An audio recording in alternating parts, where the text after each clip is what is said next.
2025க்குள் காசநோய் இல்லா தமிழ்நாடு எனும் இலக்கை நோக்கி இந்த துறையின் சார்பில் பல்வேறு நடவடிக்கைகள் எடுக்கப்பட்டு வருகிறது. அந்த வகையில் கடந்த ஆண்டு 2022 ஜூலை திங்கள் 1ஆம் தேதி மாண்புமிகு தமிழ்நாட்டின் முதலமைச்சர் அவர்களால் நம்முடைய பட்டினப்பாக்கம் பகுதியில், குறிப்பாக நொச்சிக்குப்பம் பகுதியில் 23 டிஜிட்டல் எக்ஸ்ரே இயந்திரங்கள் அன்றைக்கு தொடங்கி வைக்கப்பட்டது. அந்த டிஜிட்டல் எக்ஸ்ரே வாகனங்கள் இன்றைக்கு தமிழ்நாடு முழுவதிலும் குக்கிராமங்கள், மலை கிராமங்கள் என்று எல்லா பகுதிகளுக்கும் சென்று இந்த மாதிரிகளை, சளி மாதிரிகளை எடுத்து ஆய்வு செய்வதும் டிஜிட்டல் எக்ஸ்ரே எடுப்பதும் என்கின்ற வகையில் மிகப்பெரிய அளவிலான அந்த சோதனைகளை செய்து வருகிறது. இந்த மொபைல் எக்ஸ்ரே டயக்னோஸ்டிக் வேன்ஸ் இன்றைக்கு ஒரு பெரிய அளவில் பயன்பாட்டில் இருந்து வருகிறது. அதேபோல் 2022 டிசம்பர் திங்கள் 29ஆம் தேதி மாண்புமிகு தமிழ்நாட்டின் முதலமைச்சர் அவர்கள் திருச்சி சன்னாசிப்பட்டியில் ரூபாய் 11 கோடி செலவில் 46 நேட் கருவிகள், அதாவது இந்த காசநோயை துல்லியமாக கண்டறிகிற அதிநவீன கருவிகள், நேட் கருவிகள் 46 ரூபாய் 11 கோடி செலவில் தருவிக்கப்பட்டு அன்றைக்கு பயன்பாட்டிற்கு மாண்புமிகு முதல்வர் அவர்களால் கொண்டு வரப்பட்டது. அப்படி கொண்டு வரப்பட்டதன் மூலம் இதுவரை 4 லட்சம் நபர்களுக்கு சளி மாதிரி பரிசோதனைகள் செய்யப்பட்டு வருகிறது. அதன் மூலம் அதோடு மட்டுமல்லாது கடந்த ஓராண்டு முழுவதும் 20 லட்சம் சளி மாதிரி பரிசோதனைகள் செய்யப்பட்டு இதுவரை தமிழ்நாட்டில் 97,000 காச நோயாளிகள் கண்டறியப்பட்டு இருக்கிறார்கள். 97,000 காச நோயாளிகளுக்கும் மருத்துவ சிகிச்சை மட்டுமல்லாது நூற்றுக்கணக்கான தன்னார்வலர்களை கொண்டு அவர்களுக்கு ஊட்டச்சத்து வழங்குகிற அந்த திட்டமும் இன்றைக்கு தமிழ்நாட்டில் மிக சிறப்பான பயன்பாட்டில் இருக்கிறது. இப்படி அந்த தன்னார்வலர்களையும் மாண்புமிகு தமிழ்நாட்டின் முதலமைச்சர் அவர்கள் 2022 ஜூலை திங்கள் 1ஆம் தேதி 100க்கும் மேற்பட்ட தன்னார்வலர்களை தனித்தனியே பாராட்டு சான்றிதழ்களை தந்து அவர்களை பாராட்டி மகிழ்ந்தார்கள். அந்த வகையில் காசநோய் இல்லா தமிழ்நாடு என்கின்ற வகையில் இந்த இலக்கு மிகப்பெரிய அளவில் வெற்றியை நோக்கி சென்று கொண்டிருக்கிறது. இன்றைக்கு நம்முடைய மரியாதைக்குரிய IOCL, இந்தியன் ஆயில் கார்ப்பரேஷன் என்கின்ற இந்த நிறுவனம் ஏற்கனவே எழும்பூர் குழந்தைகள் மருத்துவமனையில் பல்வேறு பணிகளை CSR பங்களிப்புடன் செய்திருக்கிறார்கள். அதோடு மட்டுமல்லாது IOCL இன்றைக்கு மருத்துவத்துறைக்கு பல வகைகளில் உதவியாகவும் இருந்து வருகிறார்கள். குறிப்பாகவும் சிறப்பாகவும் சொல்ல வேண்டுமானால் கடந்த மாதம் தென்காசியில் ஏற்பட்ட அதிகன மழை பாதிப்பின் போது மருத்துவக் கல்லூரி மருத்துவமனையில் வெள்ளம் சூழ்ந்து மின் துண்டிப்பு ஏற்பட்ட சூழலில் நம்முடைய மரியாதைக்குரிய துறையின் செயலாளர் அவர்கள் உடனடியாக இங்கிருந்து மருத்துவக் கல்வி இயக்குநரை அங்கே அனுப்பி பெரிய அளவிலான அந்த வெள்ளத்தை கடந்து மருத்துவக் கல்வி இயக்குநர் அவர்கள் அந்த மருத்துவக் கல்லூரி மருத்துவமனைக்கு சென்றபோது மின்சாரம் துண்டிக்கப்படுகிற நிலையில் உடனடியாக அங்கே ஜெனரேட்டரை டீசல் கொண்டு இயக்க வேண்டிய அந்த சூழலில் IOCL தான் அப்போது கை கொடுத்து அந்த ஜெனரேட்டர் இயக்கப்பட்டு இன்றைக்கு அந்த மருத்துவக் கல்லூரி மருத்துவமனையில் தீவிர சிகிச்சை பிரிவில் அனுமதிக்கப்பட்டிருந்தவர்கள் அனைவரும் உயிர் பாதுகாப்பு பெற்றார்கள். அந்த வகையில் IOCL என்பது மக்கள் நல்வாழ்வுத்துறைக்கு கொரோனா பேரிடர் காலத்திலும் பல்வேறு வகைகளில் ஆக்சிஜன், அந்த சிலிண்டர்ஸ், கான்சன்ட்ரேட்டர்ஸ் போன்ற பல்வேறு உபகரணங்களை இந்த துறைக்கு தந்து உதவி இருக்கிறது. அதனுடைய தொடர் செயல்பாடுகளில் ஒன்றாக இன்றைக்கு அவருடைய பெருநிறுவன கூட்டு சமூக பொறுப்பு என்று சொல்லப்படுகிற சிஎஸ்ஆர் நிதியிலிருந்து 27 கோடியே 96 லட்சம் ரூபாய் செலவில் காசநோயை கண்டறியும் அதிநவீன மூலக்கூறு கண்டறியும் கருவிகளை வழங்குவதற்காக இன்றைக்கு ஒரு புரிந்துணர்வு ஒப்பந்தம் போட்டிருக்கிறார்கள். அதன்படி இன்று முதல் அந்த மூலக்கூறு கண்டறியும் கருவிகள் இந்த 27 கோடியே 96 லட்சம் மதிப்பீட்டில் வாங்கப்படவிருக்கிறது. அப்படி வாங்கும் பட்சத்தில் நம்முடைய இந்த துறையின் அலுவலர் மரியாதைக்குரிய மருத்துவர் ஆஷா பிரெட்ரிக் அவர்கள் எடுத்துச் சொன்னதைப் போல இது ஆரம்ப சுகாதார நிலையங்களிலும் காசநோய் கண்டறிவதற்குரிய அந்த பயன்பாடு இதன் மூலம் பெருகவிருக்கிறது. எனவே அந்த வகையில் மாண்புமிகு தமிழ்நாட்டின் முதலமைச்சர்களுடைய வாழ்த்துக்களோடு அறிவார்ந்த ஆலோசனைகளை பெற்று இந்த சிஎஸ்ஆர் நிதி பங்களிப்புடன் இந்த திட்டத்தை தொடங்கி வைப்பதில் துறை பெருமை கொள்கிறது. இதற்காக 27 கோடியே 90 லட்சம் ரூபாய் இந்த துறைக்கு தர முன்வந்திருக்கிற ஐஓசிஎல் நிர்வாகத்திற்கு மக்கள் நல்வாழ்வுத்துறையின் சார்பில் மனமார்ந்த நன்றியையும் தெரிவித்துக் கொள்கிறது. மக்கள் நல்வாழ்வுத்துறைக்கு முதல்ல நன்றி பாராட்டுகள். ஏன்னா அந்த 4 மாவட்டங்களில் தொடர்ந்து முதல்வர் டைரக்டர் எல்லாமே ஒர்க் பண்ணாங்க. அது அமைச்சர்கள் நான் சேர்த்திய வாழ்த்துக்கள். இப்போ நம்ம அந்த கருவிகள் பொறுத்த வரைக்கும் மற்ற கிராமப்புறங்கள்ல அந்த எந்த அளவுக்கு நம்ம எவ்வளவு கருவி இருக்கு? அதான் இப்ப அதிகமா மொத்தம் எத்தனை ஆரம்ப சுகாதார நிலையம்? 270. மொத்தம் 2286 ஆரம்ப சுகாதார நிலையங்கள்ல 272 ஆரம்ப சுகாதார நிலையங்கள் கண்டறியப்பட்டு ஆரம்ப கால பரீட்சார்த்த ரீதியாக அவைகள் அங்க கொண்டு போய் அந்த பயன்பாட்டுக்கு கொண்டு வரப்படவிருக்கிறது. தொடர்ச்சியா இப்ப தேவைப்படும் பட்சத்தில் ஐஓசிஎல் அடுத்த ஆண்டும் கூட இன்னமும் கூடுதலான நிதி ஆதாரத்தை இதற்காக தருவார்கள். நம்ம இலக்கு 2025க்குள் காசநோய் இல்லா தமிழ்நாடு. அந்த வகையில் ஐஓசிஎலும் இதில் பங்கு பெற்றிருப்பது என்பது பாராட்டுக்குரிய ஒன்று.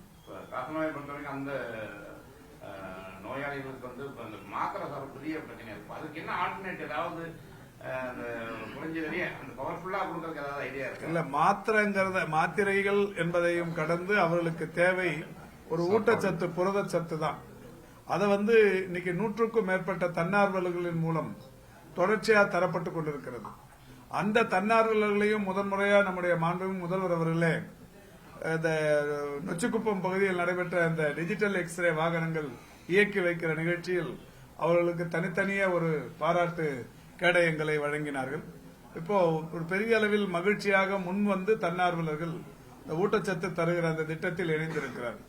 அந்த வகையில் பாதிப்புக்குள்ளான கடந்த ஆண்டு கூட சளி மாதிரிகளின் மூலம் சளி பரிசோதனைகள் மூலம் பாதிக்கப்பட்டவர்கள் 97,000 பேர் என்று கண்டறியப்பட்டிருக்கிறது. இவர்கள் அனைவருமே பயன்பெறுகிற வகையில் அந்த திட்டம் இன்றைக்கு மிக சிறப்பாக செயல்பாட்டில் இருக்கிறது.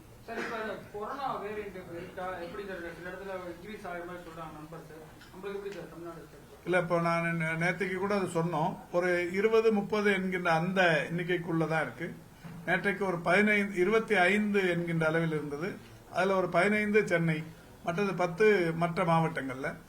நம்ம ஏற்கனவே சொன்னது மாதிரி இந்த JN.1 JN.1.1 இந்த வைரஸ் பரவல் உலக அளவில் இருந்து கொண்டிருக்கிறது. பெரிய அளவிலான தாக்கம் இருந்து கொண்டிருக்கு. ஐரோப்பிய நாடுகள்லாம் இப்ப கொரோனா எண்ணிக்கையை கருத்தில் கொள்வதில்லை, கணக்கெடுக்கிறது இல்லை. ரொம்ப நாளுக்கு முன்னாடியே விட்டுட்டாங்க.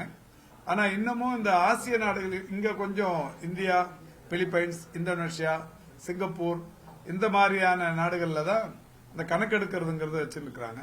அந்த வகையில சிங்கப்பூர்ல இதனுடைய பாதிப்பு ஆயிரக்கணக்கில் பெருகி இருந்தது. இப்ப சிங்கப்பூரை பொறுத்த வரைக்கும் அதுக்கு 5th டோஸ் இந்த பூஸ்டர் 5வது டோஸ் கொடுக்கணும்ன்ற மாதிரி அங்க அறிவுறுத்திருக்கிறாங்க.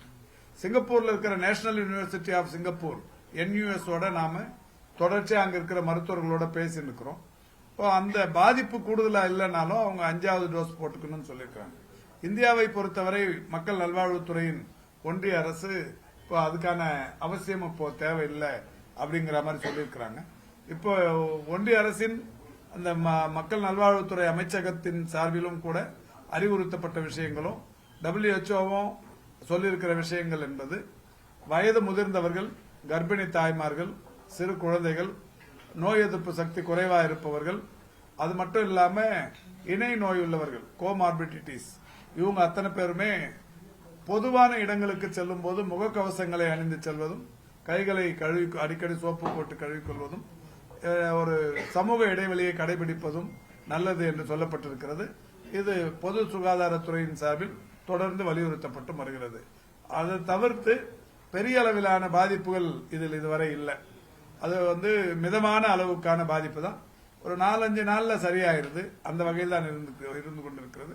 யாரும் மருத்துவமனைக்கு செல்லும் அளவுக்கான அந்த தீவிரத்தன்மை இந்த பாதிப்பில் இல்லை. அதுல இப்போ கடைசியா ஒரு 26 பரிசோதனைகள் அனுப்பியிருந்தோம். அந்த 26ல 23 JN1, மீதி 3 XBB, அது பழைய வைரஸ். அந்த 23மே கூட இப்ப எல்லாருமே நம்ம தொடர்ச்சியா பார்த்துட்டு இருக்கிறோம், கண்காணிச்சு இருக்கிறோம். அந்த இந்த பரிசோதனைக்கு உட்படுத்தப்பட்டவர்கள் ஏற்கனவே சரியாகி போயிட்டாங்க. அவங்க மாதிரிகளோட ரிசல்ட் வரதுக்கு முன்னாடி அவங்க எல்லாம் சரியாகி போயிட்டாங்க.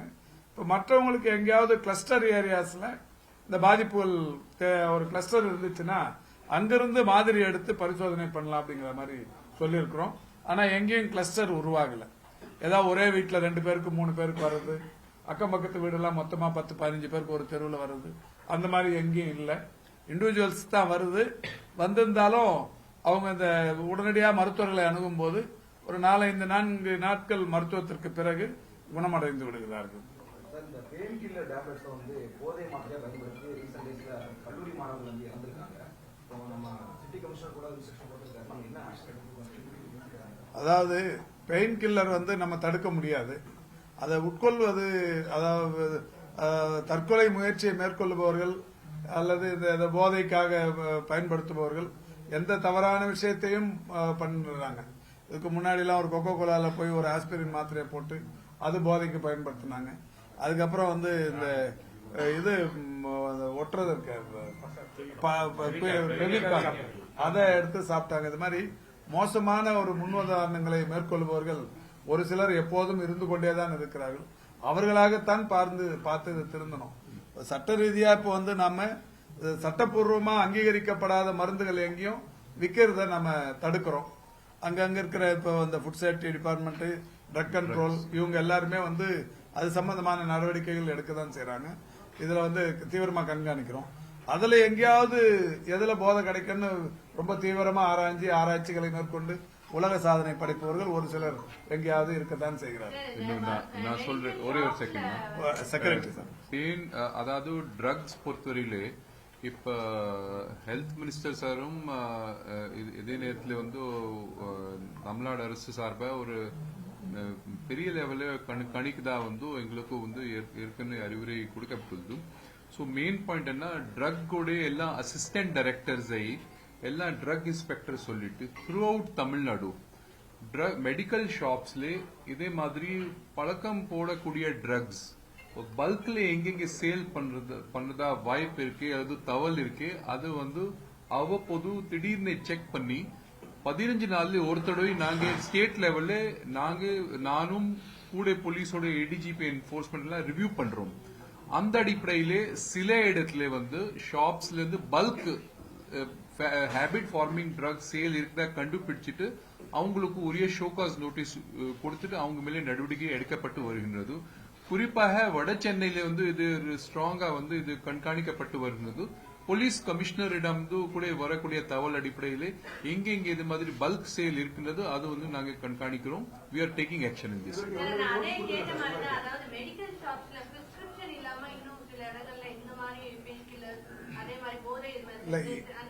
பெயின் கில்லர்ஸ் மட்டும் இல்ல, எந்த மருந்து மாத்திரமே மருத்துவரின் பரிசோதனை அவருடைய அந்த பரிந்துரை சீட்டு இல்லாம, ஒப்புகை சீட்டு இல்லாம கொடுக்கவே கூடாதுங்கிறத உறுதியா சொல்லியிருக்கிறோம். அந்த மாதிரி கொடுக்கிற அந்த மருந்தகங்கள் எதுவா இருந்தாலும் யாராவது இங்க இந்த துறைக்குன்னு நிறைய 104ங்கிற நம்பருக்கு அதுக்கு போன் பண்ணி சொன்னாங்கன்னா கூட நடவடிக்கை எடுப்போம். அது மாதிரி ஏதாவது ஒரு மருந்தகம் அந்த மருத்துவரோட பரிந்துரை சீட்டு இல்லாம மருந்து தராங்கன்னு சொன்னா நடவடிக்கை எடுக்கலாம். நம்ம துறையின் செயலாளர் சொன்னது மாதிரி இப்ப நீங்க பாத்தீங்கன்னா இந்த குட்கா, அந்த பான்பராக் இந்த மாதிரியான போதை வஸ்துக்களை மாண்புமிகு தமிழ்நாட்டின் முதலமைச்சர்கள் கடந்த 3 ஆண்டாகவே பெரிய அளவில் அதுக்கான ஒரு ஸ்பெஷல் டிரைவ் விழிப்புணர்வு எல்லாம் பண்ணி நிற்கிறாங்க. அந்த வகையில மக்கள் நல்வாழ்வுத்துறையும் உள்ளாட்சி அமைப்புகளும் வியாபாரிகள் சங்கம் எல்லாம் கூட நிறைய கூட்டம் போட்டு நிறைய நடவடிக்கைகள் எடுத்துருக்கிறோம். இப்ப கடந்த ஓரிரு மாத காலமாக துறையின் செயலாளர் எல்லா டிஸ்ட்ரிக்ட்ல இருக்கிற அந்த ஃபுட் சேஃப்டி மாவட்ட அலுவலர்களை அதுல ரொம்ப தீவிரமா கண்காணிக்க வச்சு இப்ப முதல்ல அந்த கடையிலாவது கண்டுபிடிச்சா இமிடியேட்டா சீல் வைக்க சொல்லி நிற்கிறோம்.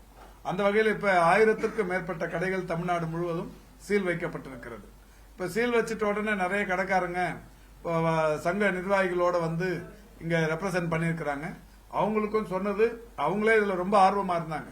பெருமதிப்புக்குரிய திரு விக்ரமராஜா அவர்களை கூட இந்த விழிப்புணர்வு நிகழ்ச்சியில பல நிகழ்ச்சிகள்ல கலந்து கொண்டு இதை விற்க கூடாதுங்கிறதுல ரொம்ப ஆர்வமா இருந்தாங்க. இப்போ ஒரு சில கடைகள் வேற வழியே இல்லாம ஒரு 1000க்கும் மேற்பட்ட கடைகள் மூடப்பட்டு இருக்கிற காரணத்தினால் அவங்களும் இங்க ரெப்ரசென்ட் பண்ணாங்க. இப்ப அவங்களுமே இது பெரிய தவறு என்பதை உணர்ந்து கொண்டு அவர்களே ஏதாவது சின்ன அளவுல பண்ணவங்கள ஒரு வார காலம் 2 வார காலம் அது மாதிரி மூடிட்டு அதுக்கப்புறம் அவங்க கையில எழுதி வாங்கிக்கின்னு ஒரு முதல் தடவை மன்னிச்சு விட்டுடலாம், 2வது திரும்பவும் வித்தாங்கன்னா பர்மனண்டா மூடலாம் அப்படிங்கிற மாதிரி ஒத்துன்னு போயிருக்கிறாங்க. அதுக்கான ஒரு வரைவு திட்டம் தயாராகி கொண்டிருக்கிறது. இன்னும் ஓரிரு நாட்களில் அதை கூட துறை வெளிப்படுத்தவிருக்கிறது. இப்போ அதை வித்தவங்க எந்த அளவுக்கு வச்சு வித்துட்டு இருந்தாங்க, அவங்க பேர்ல என்ன நடவடிக்கை எடுத்திருக்கிறோம், இந்த கடை மூடனா அவங்க எத்தனை நாளுக்குள்ள திரும்ப நாங்க இதை செய்ய மாட்டோம்னு ஒரு வருத்த கடிதம் எழுதி கொடுத்ததுக்கு அப்புறம் எவ்வளவு நாளுக்குள்ள அதை திறக்கிறது அப்படிங்கறத முடிவு எடுக்கிறது 2-3 நாள்ல முடிவு எடுத்து அறிவிக்கலாம்னு இருக்கிறோம். 1000க்கும் மேற்பட்ட சிறு கடைகள் தற்போது மூடப்பட்டிருக்கிறது. மிக கடுமையாக மாண்புமிகு தமிழ்நாட்டின் முதலமைச்சர் அவர்கள் இந்த போதை வஸ்துக்களின் நடமாட்டத்தை 100% குறைக்க வேண்டும் என்பதில் உறுதியாக இருக்கிறார். அதனுடைய விளைவாகத்தான் இந்த நடவடிக்கைகள் துரிதப்படுத்தப்பட்டிருக்கிறது. தூத்துக்குடி போயிருப்பீங்க, அதிக அந்த இடத்துல ஏதாச்சும் என்ன சொல்றது, நோய் பரவாத அந்த மாதிரி இருக்கா, தடுக்கப்பட்டிருக்கா, எந்த அளவுக்கு நம்ம அதாவது ஒரு மிகப்பெரிய ஒரு வரலாற்று சிறப்பு. அக்டோபர் மாசம் 29ஆம் தேதி தொடங்கி டிசம்பர் 30 வரைக்கும் 10 வாரங்கள் வடகிழக்கு பருவமழை ஒட்டி மருத்துவ முகாம்கள் நடத்தப்படும் அறிவிச்சோம். அந்த மாதிரி அறிவிக்கப்பட்ட வகையில் இதுவரை 10 முகாம்கள் நடைபெற்று முடிந்திருக்கிறது. இந்த 10 முகாம்கள்னா 10 வாரங்கள், ஒவ்வொரு வாரமும் 2000 3000 வரையில அந்த முகாம்கள் நடத்தப்பட்டிருக்கிறது. அந்த வகையில நடத்தப்பட்ட முகாம்களின் எண்ணிக்கை மட்டும் 26,837 முகாம்கள். அதுல பயன்பட்டவங்க மட்டும் 12,27,623 பேர். மிக்ஜாம் புயல் சென்னையில பாதிச்சப்ப சென்னை, காஞ்சிபுரம், திருவள்ளூர், செங்கல்பட்டு ஆகிய 4 மாவட்டங்களுக்கு மட்டும் மாண்புமிகு தமிழ்நாட்டின் முதலமைச்சர் அவர்கள் தொற்று நோய்களின் பரவல் அதிகரிச்சிடக்கூடாது, ரொம்ப தீவிரமா கண்காணிக்கணும்னு சொன்னதோட விளைவா டெய்லியுமே இங்க முகாம்கள் நடத்தி 13,462 முகாம்கள் இந்த 4 வாரங்களில் மட்டும், ஏற்கனவே நான் சொன்ன அந்த 26,000க்கும் மேற்பட்ட முகாம்களை கடந்து 13,482 முகாம்கள் இந்த மிக்ஜாமுக்காக இந்த 4 மாவட்டங்களில் நடத்தப்பட்டது. இந்த 4 மாவட்டங்களில் மட்டும் 7,95,281 பேர் அதன் மூலம் பயன்பெற்றார்கள். இந்த மிக்ஜாம் புயலுக்காக இந்த 4 மாவட்டங்களில் 6ஆம் தேதி 6/12 தொடங்கி 20/12 வரைக்கும் நடத்தியிருக்கிறோம். அதனால ஒருத்தருக்கு கூட இந்த மழைக்கால தொற்று நோய் பாதிப்பு என்பது சுத்தமா இந்த 4 மாவட்டங்கள்ல இல்லை என்பது ஒரு மகிழ்ச்சிக்குரிய ஒண்ணு. அதை தொடர்ந்து தூத்துக்குடியை பொறுத்த வரைக்கும் தூத்துக்குடி, திருநெல்வேலி, தென்காசி மற்றும் கன்னியாகுமரி ஆகிய 4 மாவட்டங்களில் இந்த மிக கனமழை பெய்த நேரத்தில் மாண்புமிகு தமிழ்நாட்டின் முதலமைச்சர் அவர்கள் இதே மாதிரியான ஒரு அறிவுரையை இந்த துறைக்கு சொன்னதன் விளைவா இதுவரை அங்க நடத்தப்பட்டிருக்கிற முகாம்கள் 7,892 முகாம்கள் நடத்தப்பட்டிருக்கிறது. அந்த முகாம்கள் கூட 17 அன்னைக்கு ஆரம்பிச்சு, அன்னைக்கு நானும் நம்முடைய துறையின் செயலாளர் தான் போய் அங்க தொடங்கி வச்சோம். 17ஆம் தேதியிலிருந்து இந்த 2ஆம் தேதி நேற்றைக்கு வரை, இன்றைக்கும் நடைபெற்றுக் கொண்டிருக்கிறது. இன்னமும் அங்க முகாம்கள் நடத்துறத முடிவுக்கு வரல. நேற்று வரை நடைபெற்ற முகாம்கள் இந்த 4 மாவட்டங்கள்ல 7,892. அதுல இந்த 4 மாவட்டங்களில் மட்டும் பயன்பெற்றிருப்பவர்களுடைய எண்ணிக்கை 48,604. ஆக மொத்தம் இதுவரைக்கும் இந்த மழைக்காலம் அக்டோபர் 29க்கு அப்புறம் இன்னைக்கு வரைக்கும் முகாம்களின் மூலம் மட்டும் பயன்பெற்றிருப்பவர்களுடைய எண்ணிக்கை 24,13,13,351. இந்த அளவுக்கு மருத்துவ முகாம்கள் இந்த துறையின் வரலாற்றில் வேறு எப்போதுமே நடைபெற்றதில்லை. 10 வாரங்கள் தொடர்ச்சியாக நடத்தப்பட்டதும், மிக்ஜாம் புயலுக்கு மட்டும் தனியாக நடத்தப்பட்டதும், மிக கனமழைக்காக தென் மாவட்டங்களில் நடத்தப்பட்டதும், இதுவரை நடத்தப்பட்ட முகாம்களின் எண்ணிக்கை 24,013. நடத்தப்பட்ட முகாம்களின் எண்ணிக்கை மொத்த பயனாளிகள் 24,13,351 பேர் பயன்பெற்றிருக்கிறார்கள். மொத்த முகாம்களை பொறுத்தவரை 48,604 முகாம்கள். அது மட்டும் இல்லாம இந்த குடிநீர், காய்ச்சிய குடிநீரை குடிக்க வேண்டும் என்று தொடர்ந்து அறிவுறுத்தினோம். அறிக்கைகளின் வாயிலாகவும் நாங்க நேரடியா தூத்துக்குடி, தென்காசி போனப்ப அங்க அறிவுறுத்தி மக்களுக்கு ஏன்னா அங்க குடிநீர் ஆதாரங்கள் இணைப்புகள் துண்டிக்கப்பட்டு விட்டது. அவங்க சொந்த குடிநீரைத்தான், போரு, அவங்க வீட்டு அருகில் இருக்கிற கிணறு, இந்த மாதிரி குடிநீரை பருகிய வண்ணம் இருந்தார்கள். அதுல இந்த நோய் பாதிப்புகள் வந்துடக்கூடாதுங்கிறதால காய்ச்சிய நிலையில் குடிக்கணும்னு சொல்லியிருந்தோம். அது மட்டும் இல்லாம ஒரு 40 லட்சம் குளோரின் டேப்லெட்ஸ் வாங்கி 25 லட்சமா 20 லட்சமா காசு 20,16,000 20,16,000 ரூபாய் செலவில் 40 லட்சம் குளோரின் மாத்திரைகள் வாங்கி நானும் நம்முடைய துறையின் செயலாளரும் ஏரல்ங்கிற பகுதியில் வீடு வீடாவே போய் அந்த குளோரின் மாத்திரையை கொடுத்து எப்படி பயன்படுத்தணும் அப்படிங்கறத ஒரு விழிப்புணர்வும் ஏற்படுத்திட்டு வந்திருக்கிறோம். அந்த வகையில் இதுவரை ஒருவருக்கு கூட இந்த மழைக்கால நோய் பாதிப்பு என்பது சென்னை உள்ளிட்ட 4 மாவட்டங்களிலும் இல்லை, தென்காசி உள்ளிட்ட தென் மாவட்டங்கள் 4லும் கூட எங்கேயும் இல்லை.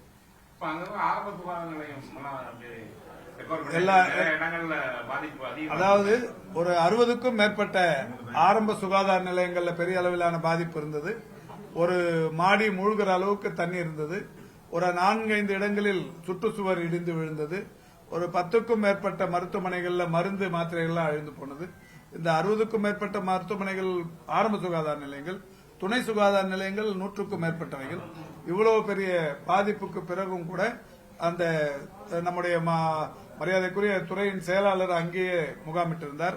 அவரும் டிஎம்இ, டிபிஎச் எல்லா அதிகாரிகளும் அங்கேயே இருந்து மோட்டர்லாம் பண்ணி இப்ப எங்கேயும் தண்ணி தேங்கி நிக்கிறது இல்ல. ஆத்தூர் மாதிரியான இடங்கள்ல தான் ஒரு வார காலம் அந்த தண்ணீரிலேயே மூழ்கி இருந்தது. இப்ப அங்கேயும் சகஜ நிலைக்கு வந்துருச்சு. ஆத்தூர், ஏரல் இந்த மாதிரி ஒரு 2-3 இடத்துல மட்டும்தான் அதிக பாதிப்பை சந்தித்தது. அங்கேயும் இப்ப சகஜ நிலைக்கு வந்துருச்சு. பெரிய அளவிலான பாதிப்பு எங்கேயும் இல்லை. இதுக்கான அதை திரும்பவும் புதிதாக இந்த இடிந்து விழுந்த கட்டிடங்களை சீரமைப்பது, சுற்றுச்சுவர் கட்டுவது, இதுக்கெல்லாம் ஃபண்ட் இந்த பேரிடருக்குன்னு கேட்கிறப்ப துறையின் சார்பில் எவ்வளவு கேட்டுக்கிறோம் சார்? 60 கோடி, மொத்தம் 49 கோடி ரூபாய் இந்த தென் மாவட்டங்களின் பாதிப்பு, இங்க மிக்ஜாம் பாதிப்புக்காக மருத்துவ கட்டமைப்பை சீர் செய்வதற்கென்று 49 கோடி ரூபாய் இழப்பீடு கேட்கப்பட்டிருக்கிறது.